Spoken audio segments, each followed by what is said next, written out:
इस प्रदेश को कैसे सड़कों के नेटवर्क से जोड़ा जाए, हमारे जिला मुख्यालयों को कैसे चौड़ी सड़कों से जोड़ा जाए,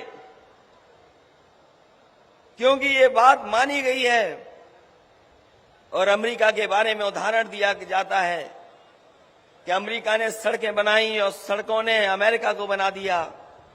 और हम लोग जब जब सड़कों को बनाने के लिए कहते थे तब यही बात कहते थे कि जितनी रफ्तार बढ़ जाएगी, जितनी गति बढ़ जाएगी, उतना ही हमारा विकास और अर्थव्यवस्था बढ़ जाएगी। मुझे खुशी है इस बात की कि नेताजी ने हम लोगों को मौका दिया सरकार चलाने के लिए।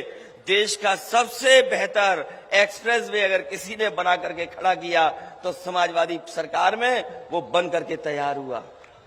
मुझे वो घटना याद है जिस समय मैंने नेताजी को शिलान्यास के लिए बुलाया था।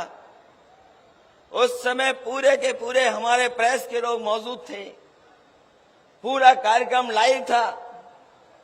और जब शिलान्यास के लिए नेताजी को कहा कि आप शिलान्यास इस सबसे बड़े प्रोजेक्ट का करेंगे, तो नेताजी ने कहा कि हम जब कभी भी किसी योजना का शिलान्यास करते हैं तो ये बात इंजीनियर और वहां के अधिकारियों से पूछ लेते हैं कि इसका उद्घाटन कब होना है। उन्होंने पूछा कि उद्घाटन कब होगा। हम लोगों ने कहा ये 36 महीने में बन करके तैयार हो जाएगा। नेताजी ने हिसाब किताब लगाया और हिसाब किताब लगा करके कहा कि अगर 36 महीने में बनेगा तो हो सकता है सरकार हमारी ना हो, उद्घाटन हम लोग ना कर पाए।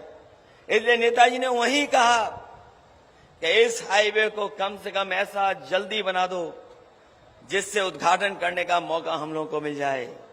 उस समय देश की जो बड़ी बड़ी कंपनियां थीं, उनके जो वरिष्ठ अधिकारी थे, उनसे मैंने पूछा कि क्या आप इस प्रोजेक्ट को कम समय में बना सकते हैं, क्योंकि नेताजी चाहते हैं कि उद्घाटन हो जाए और उद्घाटन की तारीख भी तय हो जाए।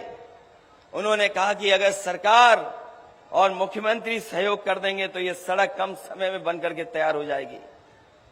मैंने उसी समय उनसे कहा क्या आप किसी तरह का कानूनी सहयोग चाहोगे, हम लोग करेंगे। और मुझे खुशी है इस बात की कि देश का ग्रीनफील्ड 6 लेन एक्सपेंडेबल टू 8 लेन और देश का सबसे बड़ा एक्सप्रेसवे नेताजी की वजह से 21 महीने में बन करके तैयार हो गया।